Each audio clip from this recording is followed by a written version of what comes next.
क्या हुआ जब अपने भक्त की गवाही देने कोर्ट में पहुंचे बांके बिहारी जी। ये कहानी नहीं, बिल्कुल सच्ची घटना है। वृंदावन में अभी भी ठाकुर जी नित्य कोई न कोई लीला करते रहते हैं। आज से लगभग 85 साल पहले की ये घटना है। वृंदावन से लगभग 50 किलोमीटर की दूरी पर एक स्थान है जिसका नाम है अलीगढ़। अलीगढ़ के रहने वाले एक अध्यापक जिनका नाम गोवर्धन दास था, बच्चों को शिक्षा प्रदान किया करते थे, परंतु उस शिक्षा का कोई भी पैसा नहीं लेते थे। मुफ्त में शिक्षा देने को वो अपना धर्म समझते थे। समय बीतता गया और उनकी बेटी विवाह के योग्य हो गई। वो एक मध्य वर्गीय परिवार से थे। उनकी बेटी की विवाह के लिए धन की आवश्यकता पड़ी। जिन बच्चों को पढ़ाकर उन्होंने डॉक्टर, वकील आदि बनाया था, उनके आगे वे प्रस्ताव रखे, मैंने तुम्हें पढ़ाकर एक भी रुपया नहीं लिया है, अब तुम मेरी बेटी की शादी के लिए कुछ सहयोग करो। उस समय सबने हाथ खड़े कर दिए, कोई भी सहयोग के लिए सामने नहीं आया। अब गोवर्धन दास उसी नगर के एक साहूकार जिसका नाम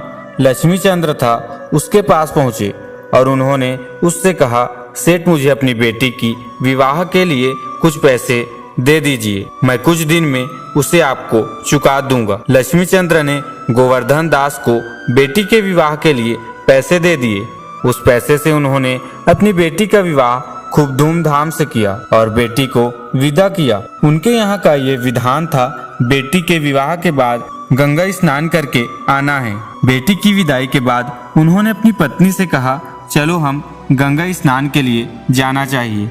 उस पर उनकी पत्नी ने कहा, अभी कैसा गंगा स्नान, अभी तो सर पर इतना कर्ज जो है वो एक बार चुक जाए तो हम गंगा स्नान करने के लिए जाएंगे। अब वो ट्यूशन पढ़ाकर पैसा जमा करने लगे और 3 वर्षों में ट्यूशन के पैसों से लक्ष्मी चंद्र का एक एक पाई चुका दिया। सेठ लक्ष्मी चंद्र ने अपने बही खाते में लिख लिया, गोवर्धन दास जी अब हमारे सभी पैसे चुका दिए हैं, अब आपका और मेरा कोई लेन देन नहीं है। उसने लिखकर गोवर्धन दास को यह दिखा दिया। अब गोवर्धन दास अपनी पत्नी के साथ साथ गंगा स्नान करने चले गए। गंगा स्नान करके जब वो वापस आए तो उन्हें पता चला सेठ लक्ष्मी चंद्र ने उनके ऊपर मुकदमा कर दिया है और मुकदमा इस बात की है कि अपनी बेटी की विवाह में गोवर्धन दास जी ने सेठ से जो पैसे लिए थे वे अभी तक लौटाए नहीं हैं। तब गोवर्धन दास सेठ लक्ष्मी चंद्र के पास गए और उन्होंने उस सेठ से कहा, मैंने तो तुम्हारी सारी पैसे पाई की पाई चुका दी थी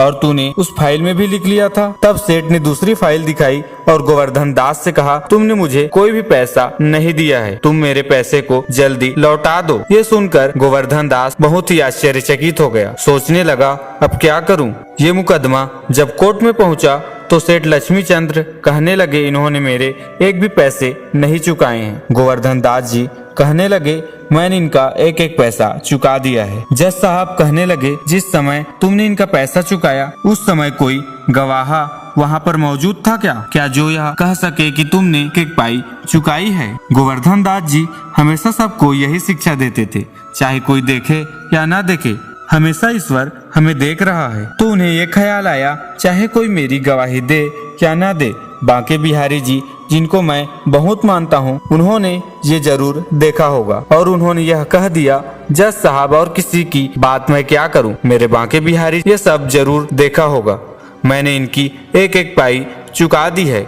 जज साहब कहने लगे, कौन बांके बिहारी, ये कहाँ रहते हैं? तो गोवर्धन दास जी कहने लगे, ये वृंदावन में रहते हैं। जज साहब ने बांके बिहारी के नाम का सम्मन निकाला और डाक के द्वारा भिजवा दिया। गोवर्धन दास बांके बिहारी जी के द्वार पर जाकर फूट फूट कर रोने लगे और कहने लगे, मैंने तो आपका नाम दे दिया है, अब आगे आपको ही मेरी लाज बचानी होगी। आप यदि गवाही देने नहीं आओगे तो आपके भक्त की लाज चली जाएगी। और वो खूब जोर जोर से रोने लगा।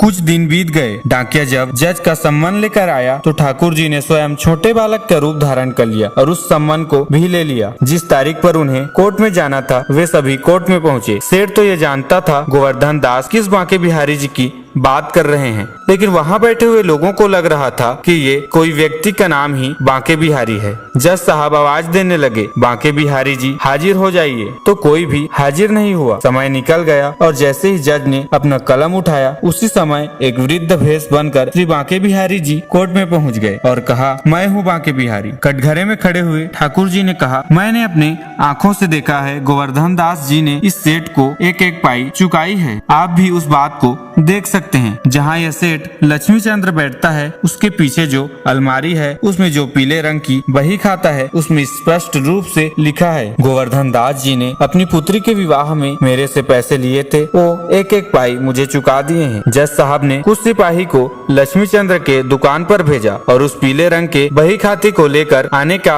आदेश दे दिया। सिपाही गए और उन्होंने वो फाइल लाकर जज साहब को दे दिया। जज साहब ने उस बही खाते को खोला और उसे चेक करने लगे। उसमें गोवर्धन दास निर्दोष पाए गए, उन्हें छोड़ दिया गया और सेठ लक्ष्मी चंद्र को सजा सुनाई गई। सभी वहाँ खुशी मना रहे थे और जज साहब एकटक होकर उस वृद्ध पुरुष को देख रहे थे। वो वृद्ध पुरुष अचानक से वहाँ से अंतर्ध्यान हो गए। जज साहब सोचने लगे, ये कौन था जो अचानक से गायब हो गया। जज साहब ने गोवर्धन दास को बुलाया और उनसे पूछने लगे, सच सच बताओ, क्या तुमने इससे पहले कभी बांके बिहारी को देखा था? उन्होंने कहा, मैंने इससे पहले कभी भी बांके बिहारी जी को नहीं देखा था। जज साहब कहने लगे, तो फिर तुमने किसके नाम का सम्मान निकलवाया था? गोवर्धन दास कहने लगे, वृंदावन में जो बांके बिहारी जी हैं, उन्हीं के नाम का सम्मान मैंने निकलवाया था। जज साहब मन ही मन बहुत उदास हो गए और जब अपने घर पहुँचे तो देखा कि उनकी पत्नी श्री बांके बिहारी जी की पूजन में लगी हुई ठाकुर जी की एक तस्वीर की पूजन कर रही थी। जज साहब ने पत्नी से पूछा, ये कौन है? तो पत्नी ने जवाब दिया, ये बांके बिहारी जी हैं। जज साहब फूट फूट कर रोने लगे और सोचने लगे,